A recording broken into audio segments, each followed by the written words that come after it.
This is the story of a detective named Augustus Landor. He is given the job of solving a murder mystery because people are being killed one after another. The story starts in 1830 in a place called Hudson Valley in New York. When we first see Landor, we learn that he used to be a detective but is now retired. He doesn't do anything all day. He just drinks alcohol and stays idle because his wife died from an illness a while ago, and recently his daughter also went missing. Since then, Landor has felt lost and doesn't know what the purpose of his life is or what he wants to do. He is just wandering around until one day, while he is sitting by a river near his house, Captain Hitchcock comes to him. Hitchcock tells him that his seniors are calling for him. Landor says that he never goes far from his home and wants to stay there, but Hitchcock explains that the matter is very serious and is an emergency. He tells Landor he must come at least once. Landor finally agrees to go. As they both sit in a carriage and leave, we find out how great a detective Landor really was. He was the best detective in the country and had a 100% success rate, never leaving a case unfinished. He had even solved a case in Gotham City. Eventually, they arrive at a military academy. Landor meets his senior named Thayer, who knows everything about Landor's life. Thayer knows about his wife's death and that his daughter has been missing since then. After talking about these things, Thayer gets straight to the point. He tells Landor that a soldier named Fry has been murdered. After he died, someone came and very carefully cut open his chest and took his heart away. This is not a normal thing. It means there is someone among them who wants to kill people. Most people at the academy say that Fry committed suicide, but Thayer doesn't believe it. He believes only Landor can solve this mystery. After hearing all this, Landor agrees and starts his work. The next day, he takes Hitchcock with him and goes straight to the morgue to meet Dr. Daniel, who performed the autopsy on Fry. Landor asks him what he found during the exam. Dr. Daniel gives very basic answers and says there was nothing unusual to report. However, Landor insists on checking for himself and begins examining Fry's body. He discovers bruises on Fry's neck and the back of his head, along with some small scraps of paper. These clues confirm that Fry did not kill himself. He was definitely murdered. Dr. Daniel is surprised to see this evidence. Landor now has the paper scraps, but he can't understand what is written on them because only a few words are visible. Determined to find the truth, Landor prepares to leave. Hitchcock approaches him and warns him to keep the investigation a secret. He explains that if people find out, they will panic and interfere with the work. Landor understands this perfectly. He first visits the spot where Fry's body was found and carefully studies the area to imagine what might have happened. While he is there, a young man named Edgar Allan Poe approaches him. Edgar tells Landor, "I know Fry didn't commit suicide. He was murdered and the killer is a poet." He explains that the artistic and precise way the heart was removed could only be the work of a poet, and as a poet himself, he recognizes those details. Edgar even mentions his roommate with whom he recently had a fight, suggesting he might be involved. After saying this, Edgar leaves. Landor thinks about Edgar's words and goes to the academy the next day. He questions everyone who writes poetry, but he doesn't find any clues. Later, while he is talking to Hitchcock, a man delivers a letter. As Hitchcock reads it, he looks shocked. He tells Landor that there has been another killing. This time, 2 animals, a cow and a sheep, have been killed. They were killed in the exact same way. Their chests were cut open and their hearts were missing. It seems the killer is sending a message, warning them to stop the investigation, or the killings will continue. But Landor is not the type to get scared. Instead, these new details make him even more excited and determined. He is now more focused than ever on catching the killer. He goes to meet Edgar, tells him everything and says, "I need your help. I want to take this case further, and there are some things I can't do without you." He hands Edgar the scraps of paper and asks him to figure out their meaning as soon as possible, telling him to report back immediately if he finds anything. Edgar gets straight to work and arrives at Landor's house that same evening. He says that while he hasn't figured out everything, he has found a key clue. At the end of one paper scrap, the words "Don't be late" are written. This suggests that someone invited Fry to a secret meeting, and that is when he was murdered. Edgar explains that the letter was likely written by a woman because Fry wouldn't go out late at night to meet a man. He would only go to meet a lady. He also mentions that he saw a very beautiful girl on campus the day Fry was killed. After sharing this information, Edgar leaves. The next day, Landor writes a note to Edgar asking him to meet at a house near the lake. When Edgar arrives, Landor says, "I want to show you something. Look at the ground." They see a large circle drawn on the floor with a triangle inside it. Landor explains, "Do you understand what this means? Someone performed a dark magic ritual here." Whoever killed Fry brought his heart here, placed it in the middle of the triangle, and burned it to complete the ritual. Now their goal is to find out who is practicing this dark magic. After hearing this, Edgar immediately suspects Artemis, who is Dr. Daniel's son. He points out that getting into the morgue isn't easy for a stranger, but it would be very easy for Artemis. He also mentions that Artemis is interested in dark magic. Finally, Edgar says he knows a man who is an expert in these mysterious subjects and can give them more answers. Then Edgar takes Landor to meet his friend John. John is an expert who is very interested in dark magic and rituals. They tell him about what they saw, the circle with a triangle inside it. After listening to them and looking at the details, John explains that this is a very rare and specific type of magic. He says this ritual is performed to achieve immortality. However, to complete it, sacrifices must be made, first a child and then a man who must be killed by hanging. This explains why the killer hanged Fry before taking his heart. Landor tells Edgar, "Spend as much time as you can with Artemis. That is the only way we will get more clues." Edgar does exactly that. He spends all his time with Artemis and eventually they become good friends. One evening, while Artemis is drinking with his friends, Edgar joins them and slowly starts asking questions about Fry. He learns that Artemis has a sister named Leah. It turns out Leah and Fry were in a relationship.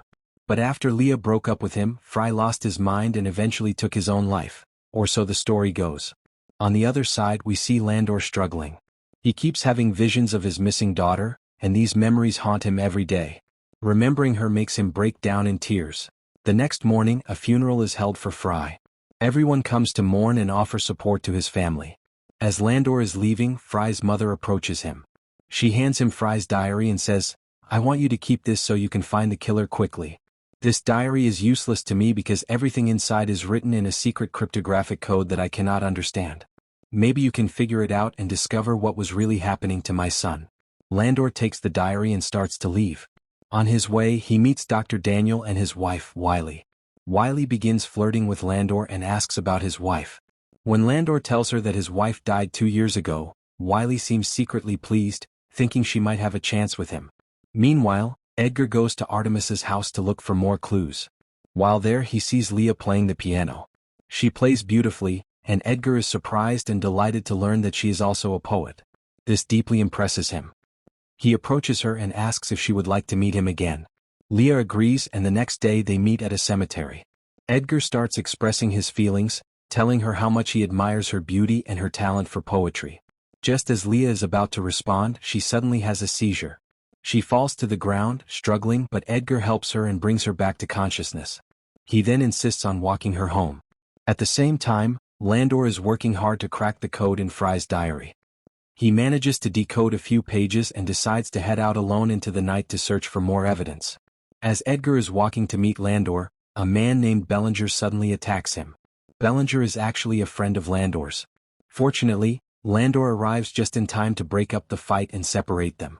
However, when morning comes, Landor discovers that Bellinger has gone missing. He leads a search party into the woods to find him. Eventually, they discover his body. Landor is shocked to see that Bellinger's heart has also been removed, exactly like Fry's. The mystery is becoming even more terrifying. They take Bellinger's body for an autopsy, and this time, Dr. Daniel examines it very carefully. He tells everyone that this seems to be the work of a second killer. He explains that the first killer removed the heart with great precision and skill, but this person was messy and rough, cutting the chest open in a very violent way.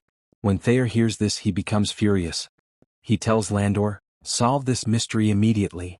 The number of killers is growing, and I don't want anyone else in this town to die." He then orders Landor to interrogate Edgar, saying, "He is the most mysterious and strange person here. First he fought with Fry and Fry died. Then he fought with Bellinger and Bellinger died. All the evidence points to him." Landor goes to meet Edgar and asks, "Are you hiding something from me?" Edgar honestly admits that he did fight with both men because they constantly bullied him, called him ugly and insulted him. However, he swears he didn't kill anyone. Landor chooses to believe him, joking that if everyone killed the people they argued with, no one would be left in the city. Edgar speaks with such innocence that Landor trusts him completely. Later, Dr. Daniel invites both Landor and Edgar to his home for dinner. During the meal, Landor notices Leah behaving very strangely. Her facial expressions and movements are odd. After dinner, Landor pulls Daniel aside and asks, "Is Leah okay?" Why is she acting like that? Daniel sadly explains that she suffers from a mysterious illness that causes frequent seizures. He says he has consulted many doctors but they all say there is no cure. Suddenly Hitchcock arrives with shocking news. Edgar has disappeared. They searched everywhere but he is gone. Hitchcock fears Edgar might be dead but Landor disagrees, saying, if there is no body he is alive. Maybe he fled because everyone was suspecting him. He orders a search for Edgar. Landor then rushes to see the expert John, to ask for more details about dark magic. John shows him a book and says, everything I know comes from this author. He believed that such rituals could make a person immortal. As soon as Landor looks at the portrait of the author, he recognizes the face from a painting at Daniel's house. Landor races back to Daniel's home. Meanwhile we see the truth. Leah and Artemis have kidnapped Edgar. They have him tied up and are performing a ritual on him to achieve immortality and cure Leah. Landor confronts Daniel and says, stop lying to me. I know what is happening here. Leah's illness and these rituals are all connected. Daniel finally confesses everything. He tells Landor that despite all his efforts as a doctor, he couldn't cure his daughter. Out of desperation he turned to dark magic. He admits that he was the one behind the plan to take the hearts for the rituals, and right now Leah and Artemis are about to kill Edgar to finish it. Landor rushes to the abandoned house. Just as Leah is about to kill Edgar, Landor stands in her way and pleads with them to stop. But Leah is beyond reason. In her rage she knocks over the candles and the house catches fire. Artemis attacks Landor to give Leah time to finish the job. However, before she can strike, a heavy wooden beam from the ceiling collapses, trapping Leah underneath. Artemis runs to save his sister, but he also gets trapped as the fire spreads. Landor manages to grab Edgar and Wiley, pulling them safely outside, but Artemis and Leah perish in the flames. After the tragedy, Edgar is taken to the hospital. Captain Hitchcock is relieved that the killers have been identified and the case is closed. He thanks Landor and apologizes for ever doubting his skills. Landor returns to his home and several weeks pass. Once Edgar recovers, he visits Landor. His expression is serious. He reveals that while he was analyzing the scraps of paper from the killer, he noticed something shocking. The handwriting on the note, "Don't be late," matches Landor's own handwriting perfectly. Edgar also mentions that he spoke to a woman at the tower who told him the truth about Landor's daughter, Mathilde.